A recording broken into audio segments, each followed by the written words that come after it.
যে আসলে আমার তো এগুলো কোনো ক্ষমতা নেই, আমি নিজে পরিকল্পনা করে কিছু করতে পারি না। যখন যেভাবে পরিবেশ আসে তখন সেভাবে করি। প্রতিপালক, তুমি বড় শক্তিশালী, তোমাকে আমি বিশ্বাস করি, তুমি কাদির, তোমাকে বিশ্বাস করে তোমার কোনো শরিক নাই। যখনই কোনো কষ্ট বিরোধিতামূলক দেখি তখন বলি লা ইলাহা ইল্লা আনতা সুবহানাকা ইন্নী কুনতু মিনাজ জালিমিন। তোমাকে আমি আজিজ বলে বিশ্বাস করি, তোমাকে কেউ পারে না। পৃথিবীর বড় বড় জাতি আদ সামদ তারা তোমার সামনে টিকতে পারেনি। তুমি ফেরাউনকে অসহায় করে দুনিয়া থেকে বিদায় করেছ। কোরআন মাজিদে তার অনেক নিদর্শন রেখেছ। তুমি আজিজ, পরাক্রমশালী। নিজে কোনো পরিবেশ পরিস্থিতির মোকাবেলা করতে পারবো এর কোন ক্ষমতা না আর্থিক আছে, না দলীয়ভাবে আছে, না ভালোবাসায় আছে। আমি কিছু বুঝতে পারি না। তুমি সর্বশক্তিমান, তুমি সব কিছু করতে পারো। তোমার কাছে সাহায্য চাই, তুমি সাহায্য করো। অনেক সময় অনেক পরিস্থিতি এসে চেপেছে, তার কাছে জোরালোভাবে আশ্রয় চাইলে তিনি আশ্রয় দিয়েছেন। আমি তার দিনরাত বাস্তবতা দেখে আসছি। সম্মানিত দিনী ভাই বোন,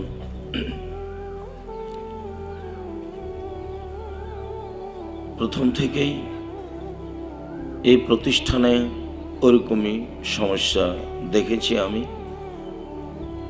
জামিয়া সালাফিয়া ডাঙ্গিপাড়া তো আমি এরকম অবস্থা দেখেছি।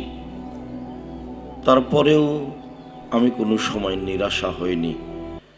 নিরাশার পাতা আমি পড়ি না। আমি সবসময় বলতে থাকি আমি কাজে সফল হব ইনশাআল্লাহ।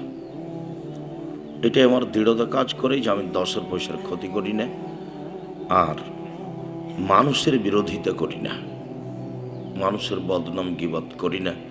আমি কাজে সফল হবই হব ইনশাআল্লাহ। এটা আমার দৃঢ়তা সবসময় কাজ করে। আমি একেবারেই সাধারণ নিঃস্ব মানুষ।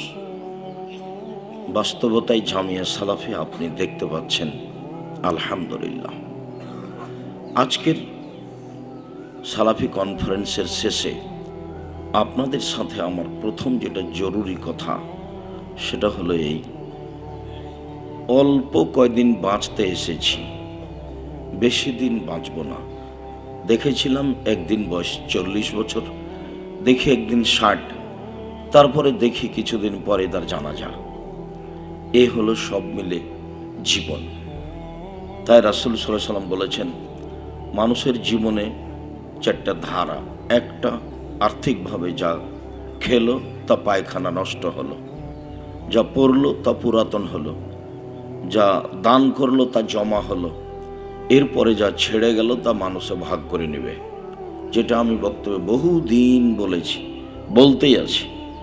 সম্পদ কিন্তু আপনার মানুষে ভাগ করে নেবে, ছেলেমেয়েরা ভাগ করে নেবে, ভাতিজারা ভাগ করে নেবে, প্রয়োজনে মারামারি করে ভাগ করবে, প্রয়োজনে মামলা করে ভাগ করবে। তার নাম হলো সম্পদ। আল্লাহ নবী আহাল পরিবারকে নিঃস্ব ছেড়ে যেতে নিষেধ করেছেন। আহাল পরিবার যেন মানুষের কাছে হাত না পাতে, এ ব্যাপারে বাপ যেন চিন্তা ভাবনা করে, এইটা আল্লাহ নবী বলেছেন। আর ছেলে মেয়ের ব্যাপারে, লালন পালনের ব্যাপারে আল্লাহ নবী বলেছেন আনফিক রায়ালিক মিন তাওলিক, তোমরা তোমার উপার্জিত সম্পদ তোমার ছেলে মেয়ের পিছনে খরচ করো। যখনই আপনি জামিয়া সালাফি একটা ছেলে পড়ানোর পরে দরখাস্ত লিখেন কমানোর জন্য, তখন আমি মনে করি আসলে আপনি বুঝতে পারেননি যে ছেলে মেয়েকে কীভাবে পড়াতে হবে। আর না হয় আপনি সচ্ছলতা ঠিকই আছে, মনের খেয়ালে এসে আপনার দরখাস্তটা লিখলেন, আমি 500 টাকা কমিয়ে দিলাম, আর আপনি আমার বাচ্চাটাকে 1000 টাকা দিয়ে গেলেন খাওয়ার জন্য। ও তখন সব পচা বিস্কুট চানাচুর কী যেন এগুলো খেয়ে সব শেষ করলো। এক তেল দিয়ে 17 বার তেল দিয়ে একই জিনিস ভাজা আছে, যার ফলাফল পেট খারাপ হবে। বাচ্চাটাকে দিয়ে গেলেন, সেটাই বাচ্চাটা খেয়ে ক্ষতিগ্রস্ত হলো। আপনি আর আমি কিছু বুঝতে পারলাম না।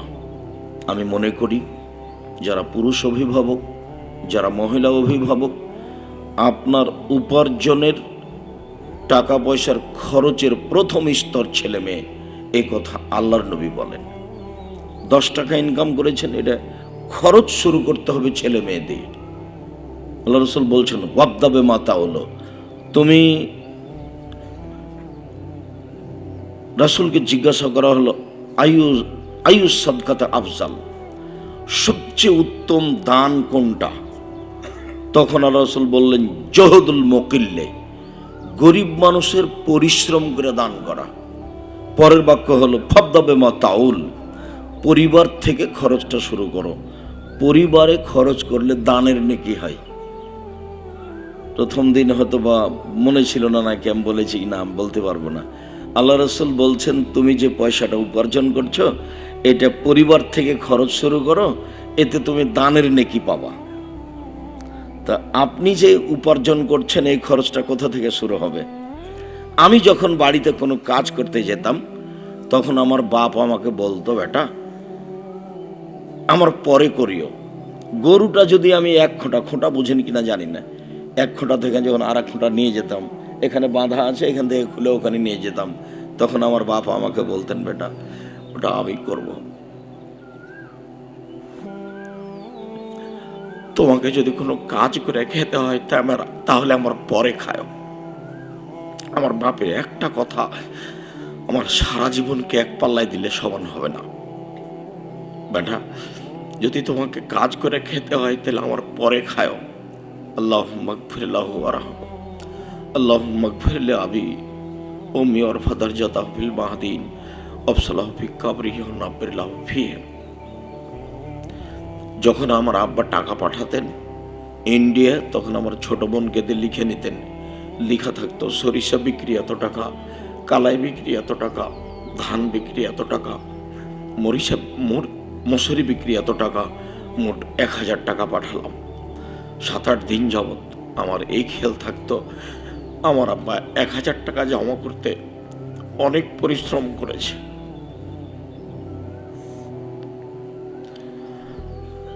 আর ওই ধান্দাটা আমার মাথায় লেগে থাকতো। আমি কোনোদিন ছাত্র জীবনে দোকানপাটে বসে, স্টলে বসে খেয়ে সময় কাটাইনি। ছাত্র জীবনে অনেকদিন অভ্যাস ছিল একদিন সেম থাকা, একদিন এমনি থাকা। আমি মনে করতাম আমার বাপ তার নিজের উপার্জিত সম্পদ খুব কষ্ট করে উপার্জন করে ছেলেদেরকে পড়াশোনা করাতেন, এটা আমি খুব ভালোভাবে বুঝতে পারতাম। সম্মানিত দিনী ভাই বোন, যা উপার্জন করছেন এটা ছেলে মেয়ের পিছনে খরচ করার চেষ্টা করবেন।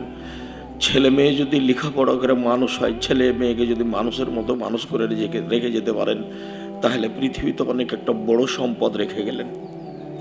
আর টাকা পয়সা রেখে গেলেন, লোন নিয়ে বাড়ি গাড়ি করলেন, মরার পরে আর জানাজাই হয় না, ছেলে মেয়ে সব মারামারি করে ভাগ করে নিল, কি করলাম জীবনে? যার কারণে আল্লাহ রাসূল বলছেন তুমি তোমার খরচ তোমার ছেলে মেয়ে থেকে শুরু করো, এতে তুমি নেকি পাবা। তুমি তোমার পরিবার থেকে শুরু করো। কোনো সময় মনটা খাটো করবেন না ছেলে মেয়ের পিছনে পয়সা খরচ করার। ছেলে মেয়েকে মানুষ করতে হবে মানুষের মতো মানুষ। 25 থেকে 30 বছর যাবৎ প্রাণপণে চেষ্টা করবেন। 25 থেকে 30 বছর যাবৎ চেষ্টা করার পরে ভাববেন যে কি হলো। বাচ্চা ভর্তি করে পরের দিনই দেখলেন বাচ্চা দৌড়াদৌড়ি করছে, কিছু শিখেনি, তো মনে করলেন যে আব্দুল রাজ্জাক সাহেবকে ভালোবেসে প্রতিষ্ঠানে ছেলে দিয়েছিলাম, কি শিখলো? কিছুই শিখেনি। আবদুল্লাহ 4.5 বছর বয়সে বাংলা ইংরেজি পড়তে পারত, 14 বছর বয়সে দাখিল পরীক্ষা দিয়েছে। 93-এর শেষে জন্ম, প্রায় 30 বছর পড়াশোনা করছে, এখনো করছে। এক শিক্ষক তার একটা নাম্বার দিয়েছিল 101। তখন আর শিক্ষকেরা বলছেন আব্দুল সামাদ সালাফি স্যার এত 100-র উপরে নাম্বার হয় কেমনে? তো বলছি যে দেখো বহু খাতা আমার জীবনে আমি দেখেছি, তাতে আমি 100 নাম্বার দিয়েছি। তা আমার জীবনে শিক্ষক হিসেবে যত খাতা দেখেছি তার চেয়ে যেটা আমার কাছে ভালো হলো, তো আমি এখন কি করব? তাই আমি 101 নাম্বার দিয়ে দিয়েছি। তো তারপরে তো আবদুল্লাহ পড়ছে, এখনো পড়ছে। আমরা কোনো সময় চিন্তা করি না কখন পড়া শেষ করবে, কখন কাজে লাগবে, এটা চিন্তা করি না। আপনি বাচ্চাটা ভর্তি করেই পরের দিন দেখলে মারামারি করছে বা যা শিখে এসে সেটা ভুলে গেছে, তখন মনই খারাপ যে আমি আমার বাচ্চাকে যা শিখিয়েছিলাম সেটা তো ভুলে গেছে আমার বাচ্চা, না কি হলো এখানে। এমনি যখন 4-5-এ পড়ছিল, 1-2-এ পড়ছিল, তখন 2-3টে বাক্য শিখিয়েছে যে হেড মানে মাথা, হ্যান্ড মানে হাত। তাই এসে দেখছে যে জিজ্ঞাসা করে যে হেড মানে কি, তখন ভুলে গেছে। তো বলছে আরে তুই যেটা মুখস্থ করেছিলি এখানে ভুলে গেলি। আমি একদিন আবদুল্লাহকে 5-6 বছর বয়সে, কি 6-7 বছর বয়সে ওই হ্যান্ড মানে হাত, হেড মানে মাথা এরকম বলছি, তো ওর আম্মা হেসে উঠে বলছে, শোনেন মাইকেল মধুসূদন দত্ত লন্ডনীদের হারিয়ে দেব বলে ইংরেজি শিখে লন্ডন গেছিল, তা আপনি কি মনে করেন মাইকেল মধুসূদন দত্ত 6 বছর বয়সে ইংরেজি শিখেছিল? কবি জসিমউদ্দিন বিকালে তার মাকে এক ডালি গোবর উপহার দিত, এক ডালি গোবর। তার মানে কবি জসিমউদ্দিন গোবর কুড়াতো, ওই মাঠে ঘাটে গরু চড়ছে সেই গরুর গোবরগুলো নিয়ে এসে বাড়িতে জমা করত। তারপরে কবি জসিমউদ্দিন। তো ধৈর্যের পরিচয় দিতে হবে আমাদের শেখ জনাব ডক্টর জায়েদ আল জোহানি। বহু হাদিসে জোহানি বংশের এসেছে কথা। কালকে যেমন একটা হাদিস বলছিলাম যে আমর ইবনে মোর্রা আল জোহানি, আমর ইবনে মোর্রা আল জোহানি বলছেন যে একটা লোক নবীর কাছে আসলো। আবার এসেছে জায়েদ ইবনে খালিদ আল জোহানি, জায়েদ ইবনে খালিদ আল জোহানি বলছেন আল্লাহর নবী বলেছেন কে যদি সুন্দর করে ওযু করে 2 রাকাত সালাত আদায় করে অতীতের সব পাপ ক্ষমা। ইনি হলেন জোহানি বংশের মানুষ। আর জোহানি বংশের মানুষ নয় শুধু সর্দার, এবং বাঙালি ছাত্রদেরকে খুব ভালোবাসতেন। তাই আকরামুজ্জামান বিন আব্দুল সালাম আরও অনেকে বলেন যে আমার খুব শ্রদ্ধেয় শিক্ষক ডক্টর জায়েদ আল জোহানি, যিনি আপনাদের জামিয়া সালাফের শিক্ষক। তো বলছিলাম ছেলেমেয়ের পিছনে খরচ করবেন আর তাড়াতাড়ি সিদ্ধান্ত নেবেন না যে কিছুই শিখলো না, এইটা মনে করবেন না। একটু সময় নেন, যা শিখেছিল সেটা ভুলে গেছে, সেই জন্য মন খারাপ করলেন আর বললেন আব্দুর রাজ্জাক বিন ইউসুফের প্রতিষ্ঠানে দিয়েছিলাম, কিছু শিখলো না, যে স্বাদে এসেছিলাম সে স্বাদ পূর্ণ হলো না। একজন গার্জেন মাঝে মধ্যে আমাকে বলে যে এই নেই সে নেই, তা আমি হাসি আর একটু থামি যে লেখাপড়া কি অতই সহজ? সময় লাগবে। জোকাউন হিরসুন বুলগা, জোকাউন হিরসুন বুলগা, কালকে যে বলা হচ্ছিল জোকাউন হিরসুন বুলগা। জোকা মেধা থাকতে হবে, হিরস লোভ থাকতে হবে, বুলগা বয়স হতে হবে, 20, 25, 30 বছর বয়স হতে হবে। 32 বছর বয়সে আপনার ইমাম আহমদ ইবনে হাম্বল মুসান্নাফ আব্দুর রাজ্জাকের ছাত্র। ইমাম আহমদ ইবনে হাম্বল 32 বছর বয়সে মুসান্নাফ আব্দুর রাজ্জাকের ছাত্র। হঠাৎ একদিন আহমদ ইবনে হাম্বল 10 লক্ষ হাদিসের হাফেজ সূত্র সহকারে ক্লাসে নেই। খবর নিয়ে দেখা গেল যে আহমদ ইবনে হাম্বলের কাপড় চোপড় ভালো নাই, তাই ক্লাসে আসেনি। তখন মুসান্নাফ আব্দুর রাজ্জাক বলে পাঠালেন যে আহমদকে গিয়ে বলো যে মুসান্নাফ আব্দুর রাজ্জাক তাকে কাপড় চোপড় দিবে, পায়জামা পাঞ্জাবি দিবে, তো নিবে কি না। তো আহমদ ইবনে হাম্বল বলেছেন যে আমি বিনিময়ে বই লিখে দেবো ওস্তাজিকে, যদি আমার বই গ্রহণ করেন তাহলে আমি কাপড় নিতে পারি, তার মানে আমি হাদিয়া নিব না। ইমাম আহমদ ইবনে হাম্বল হাদিয়া গ্রহণ করতেন না মানুষের সাধারণত। তো বলে ঠিক আছে ওকে বই লিখে দিতে বলিও। তো ছাত্র শিক্ষককে বই লিখে দিলেন হাদিয়ার বিনিময়ে, কাপড়ের বিনিময়ে। আহমদ ইবনে হাম্বলকে একদিন ইমাম শাফেঈ বলছেন, আহমদ তোমার জন্য আমি একটা চাকরি পদ ঠিক করেছি, ইরাকের তুমি বিচারক হিসাবে তোমাকে আমি নির্ধারণ করব বলে কথা বলেছি। তখন ইমাম আহমদ ইবনে হাম্বল বলছেন, ওস্তাজি আমি একজন শিক্ষানবিশ ছাত্র মাত্র, শিক্ষা অর্জন করছি, শিক্ষার পরে সরকারি চাকরি করব এরকম হিসাব আমি আহমদ করিনি। তখন ইমাম শাফি বলছেন, মোহাম্মদ ইবনে ইদ্রিস শাফি, আহমদ তুমি যে আমার ছাত্র এটা আমার গর্ব, তোমাকে চাকরি করা লাগবে না, তুমি যে আমার ছাত্র এটা আমার গর্ব। পৃথিবীবাসী বলবে আহমদ ইবনে হাম্বলের শিক্ষক ইমাম শাফিঈ, আহমদ ইবনে হাম্বলের শিক্ষক ইমাম শাফিঈ, এটাই আমার গর্ব আহমদ। তো ইমাম শাফিঈ একদিন তার মেয়েকে বলছেন যে আম্মু, আজকে আমাদের বাড়িতে একটা মেহমান এসেছে, অনেক বড় আলেম, তো এইটা এখন কে জানি সত্য কি মিথ্যে, জীবনীতে লেখা আছে। তো মেয়ে ভালো প্রস্তুতি নিয়েছে, খাওয়াটা রেডি করেছে, বড় মাওলানা কি করে সারা রাত দেখবো। তো খেতে বসে বেশি খেলেন, মেয়েটার মন খারাপ হলো। যারা খাবে আলেম ওলামা কম খাবে, ইবাদত বেশি করবে। তারপর সারা রাত পরীক্ষা করলেন, তাহাজ্জুদ পড়লেন না, তো তাহাজ্জুদও পড়লেন না, তাহলে কেমন বড় মাওলানা হলো। তো আব্বা, আপনি যা বলছিলেন তা আমাকে ভালো লাগলো না। কেন? খেলে বেশি খেয়েছেন আর তাহাজ্জুদ পড়েননি। সকালে বলছেন আহমদ, তুমি বেশি খেয়েছো? ওস্তাজি, তা তো আমার মনে হয় না, আমাকে যা দিয়েছিল খাচ্ছিলাম, তো খাওয়া শেষ করলে মনে হচ্ছে যেন রহমত কমে যাচ্ছে, তা আমি বেখেয়াল খেতে থেকেছি, রহমতের আশায় যা ছিল তা শেষ হয়ে গেছে, গামলাতে যা ছিল তা খেয়ে ফেলেছি, আমি মনে হচ্ছে যে বন্ধ করলে রহমত শেষ হচ্ছে, এরকম মনে হচ্ছিল। তারপরে আমি একটা মশলা নিয়ে খুব চেষ্টা করছিলাম, পড়াশোনা করছিলাম সারা রাত, এই হবে, এই সমাধা হবে, এই সমাধা হবে, এরকম চেষ্টা করতে করতে ভোর হয়ে গেছে, আমি তাহাজ্জুদ পড়তে পারিনি। আর শিক্ষা তাহাজ্জুদের চেয়ে অনেক বেশি দামি, শিক্ষা অর্জন করা ফরজ, আর তাহাজ্জুদ হলো সুন্নাত নফল, যার কারণে আমি তাহাজ্জুদ পড়তে পারিনি। আহমদ, ঠিক করেছো।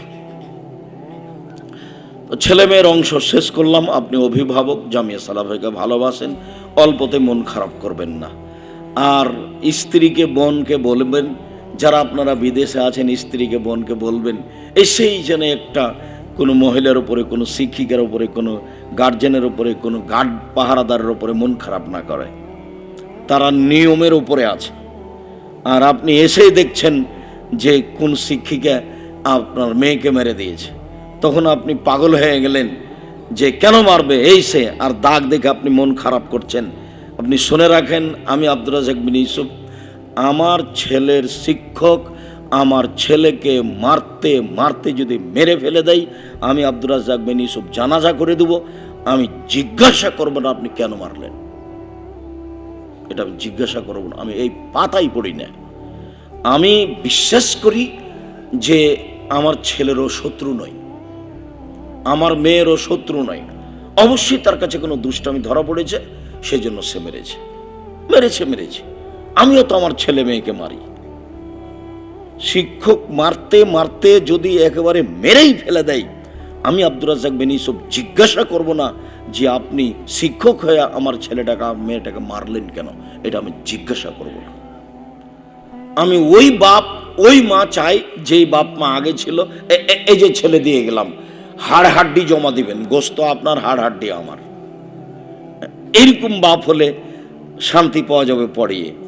আরেকটা কথা মনে রাখবেন, শিক্ষককে যখন চোখ দেখালেন, হ্যাঁ আপনি আমার ছেলেকে মেরেছেন, আপনার ছেলেকে এই শিক্ষক আর কোনোদিন পড়া জিজ্ঞাসা করবে না। যদি এরকম বলে থাকেন তাহলে ছেলেকে নিয়ে চলে যেতে হবে, মনে করতে হবে এই ছেলে আর পড়া এখানে হবে না, ওই শিক্ষক পড়াবে না। তো আপনাকে যদি আমি শিক্ষক করে দিই কাল থেকে, আর আমি যদি আপনার উপরে চোখ গরমাই, তাহলে আপনি আমার ছেলেকে আর পড়াবেন না। কি ঠেকা বেঁধেছে, চোখ দেখবো এভাবে? কোন সময় ছেলে মেয়েকে শিক্ষক শিখিয়ে মেরেছে, যার কারণে মন খারাপ করবেন না। একজন মহিলা, ওর স্বামী থাকে কি না, কাল পরশু থেকে বাসায় দেখছি খুব কান্নাকাটি করছে, প্রথম হেডম্যাডারে হাত পা ধরছে। সেটা কি? শিক্ষিকা, কোন শিক্ষিকা তার মেয়েকে মেরেছিল, সেজন্য মেয়ে নিয়ে একবারে সরাসরি মহিলা মানুষ থানায় চলে গেছে, তারা থেকে পুলিশ চলে এসেছে প্রতিষ্ঠানে। তো বেইজ্জতি ব্যাপার। তো এখন ওই কয়েকদিন থেকে আমার ভুল হয়েছে, আমার মেয়েটাকে নেন। তো আমরা তো ওই যে দেখে বলে, যার ছেলেকে কুমিরে খাই তাকে ঢেঁকি দেখে ভয়। আপনি মহিলা মানুষ, আপনার মেয়ে সহ থানায় চলে যেতে পারেন, আপনার মেয়ে আমাকে আবার নিতে হবে? আমরা তো একেবারে বোকা মানুষ নই, আপনার মতো বুদ্ধি রাখি না, কিন্তু অত বোকা নই। আপনার মেয়েকে আমাদের এখানে পড়াতে হবে না, পৃথিবী অনেক বড়, সেখানে পড়ান। দ্বিতীয় কথায় চলে আসি, 3টা কথা বলে কথা শেষ করব। সম্মানিত দিনী ভাই বোন, জীবনে সবচেয়ে যেটা বেশি করবেন সেটা হলো আস্তাগফিরুল্লাহ ওয়া আতুবু ইলাইহি। আস্তাগফিরুল্লাহাল্লাযী লা ইলাহা ইল্লা হুয়াল হাইয়ুল কাইয়্যুম ওয়া আতুবু ইলাইহি। আল্লাহ তাআলা বলেছেন, ইস্তাগফিরু রাব্বাকুম, তুমি তোমার প্রতিপালকের কাছে ক্ষমা চাও, তোমার ক্ষমা দিয়ে যা জীবনে চাচ্ছ সেটা হবে, ধীরে ধীরে হবে। ফাতেমা আয়েশাকে বললেন, আমি আব্বার কাছে এসেছি, আমি কাজ করে খেতে পারছি না, হাতে জাঁতা টেনে আটা করলে আমার হাতে দাগ পড়ে যায়, আমি কাজের লোক নিব। তো আব্বা বাসায় ছিলেন না, চলে গেছে। তো আয়েশা রাদিয়াল্লাহু তাআলা আনহা বাড়িতে আসতেই মুহাম্মদ সাল্লাল্লাহু আলাইহি সাল্লামকে বলছেন, আপনার মেয়ে ফাতেমা এসেছিল কাজের লোকের জন্য, তাই তো এখন তাড়াহুড়া করে মেয়ের বাড়িতে যাচ্ছেন। তো মেয়েও ঘুমিয়ে শুয়ে গেছে বিছানায়, জামাইও ঘুমিয়ে গেছে। উনি একবারে হুড়মুড় করে গিয়ে জামাইয়ের বিছানে গিয়ে বসলেন মুহাম্মদ সাল্লাল্লাহু আলাইহি সাল্লাম। তখন তারা বলছেন যে তার শরীরে আমাদের পা ঠেকছে, হাত ঠেকছে। তা আমরা তাড়াহুড়া করে উঠতে গেলাম। তিনি বললেন, না না না, থাকো থাকো থাকো। ফাতেমা, সুবহানাল্লাহ, আলহামদুলিল্লাহ, আল্লাহ আকবার বলো 33, 33, 34। আচ্ছা, তাসবিহ দিয়ে কাজের লোকের কি হবে? কাজের লোক চাইতে গেলেন, কিন্তু কাজের লোকের পরিবর্তে কি দিলেন? তাসবিহ। এটা কেমন কথা হয়ে গেল? তাসবিহ আপনি করেন, কাজের লোক হবে ইনশাআল্লাহ। ওই কাজের লোকের মাধ্যম দিয়ে গেলেন তাসবিহ। ইস্তেগফার করেন, পথ সব সহজ হবে ইনশাআল্লাহ। যত বেশি ক্ষমা চাইবেন আপনার দুনিয়াবী সমস্যা তত বেশি সরবে। একটু বিপদ দেখলে বলবেন, লা ইলাহা ইল্লা আনতা সুবহানাকা ইন্নী কুনতু মিনাজ জালিমিন। আল্লাহ বলেছেন, আমি ইউনূসকে বিপদ থেকে বাঁচিয়েছি। পৃথিবীর যে কোনো মানুষ বিপদে পড়ে এই কথা বলবে, আমি তাকে বাঁচিয়ে দেব। খুব খারাপ লাগলে রাতে উঠে 2 রাকাত সালাত আদায় করে, কিছু চাইলে রাতে উঠে 2 রাকাত সালাত আদায় করে হাতটা একটু বেশি করে উঠাবেন। বেশি করে উঠিয়ে প্রথমে দোয়া ইউনূস পড়বেন। আল্লাহুম্মা ইন্নী আসআলুকা বিআন্নাকা আনতাল্লাহ লা ইলাহা ইল্লা আনতাল আহাদুস সামাদুল্লাযী লাম ইয়ালিদ ওয়া লাম ইউলাদ ওয়া লাম ইয়াকুল লাহু কুফুয়ান আহাদ। দোয়া ইউনূস যদি ইসমে আজম মুখস্থ না থাকে, তাহলে ইউনূস পড়বেন, লা ইলাহা ইল্লা আনতা সুবহানাকা ইন্নী কুনতু মিনাজ জালিমিন। যদি দোয়া ইউনূস না থাকে, তাহলে সূরা ফাতিহার প্রথম 3 আয়াত, আলহামদুলিল্লাহি রাব্বিল আলামিন আর রহমানির রহিম মালিকি ইয়াউমিদ্দিন, এটাও আপনার ইসমে আজমের স্থানে কাজ করবে। ইসমে আজম মুখস্থ থাকলে ভালো, না হলে দোয়া ইউনূস ইসমে আজমের স্থানে। আর যদি সেটাও না হয়, তাহলে সূরা বাকারা, সূরা ফাতিহার প্রথম 3 আয়াত, তারপরে দুরূদ পড়বেন। তারপরে আপনি নিজের কথাগুলি বলতে থাকবেন, কান্নাকাটি করে বলবেন। এইবার অবস্থা শোনেন। 1, হাত তুলে দোয়া করলে আল্লাহ ফিরিয়ে দিতে লজ্জা পায়। 2, চাইলে খুশি হন, না চাইলে রাগ করেন। 3, ইসমে আজম পড়ে দোয়া করলে কবুল হবেই। 4, দুরুদ পড়লে দোয়া উপরে চলে যায়, আর দুরুদ না পড়লে দোয়া উপরে যায় না, থেকে যায় নিচে। তাহলে তো দুরুদও জটিল ব্যাপার, বুঝতে পারেননি? দুরুদ না পড়লে দোয়া উপরে যাবে না। 5, কান্নাকাটি করে যখন বলবেন, তখন আপনার 1 ফোঁটা চোখের পানি আল্লাহর কাছে এত প্রিয়, পৃথিবীর কোনো কিছু এত প্রিয় নয়। 1 ফোঁটা চোখের পানি। এই অবস্থাতে আল্লাহর সামনে নিজের বিষয়টি পেশ করবেন। তারপরের কথাটি হচ্ছে এই যে নিজেও 5 ওয়াক্ত সালাত আদায় করবেন, ছেলে মেয়েকে শক্ত হাতে পরিবারকে দমন করার চেষ্টা করবেন। সম্মানিত দিনী ভাই বোন, কাল থেকে এসে কষ্ট করছেন, সালাফি কনফারেন্সে এসে বৃহস্পতিবার থেকে কতদূর পর্যন্ত নিলেন আর কতদূর পর্যন্ত রেখে গেলেন আমি বুঝতে পারছি না। তবে আমি চাচ্ছিলাম আপনি শুরু থেকে এসে বড় বড় বিদ্যান বিষয় ভিত্তিক কথা বলবে, আপনি সেগুলো শোনেন এবং মানার চেষ্টা করেন।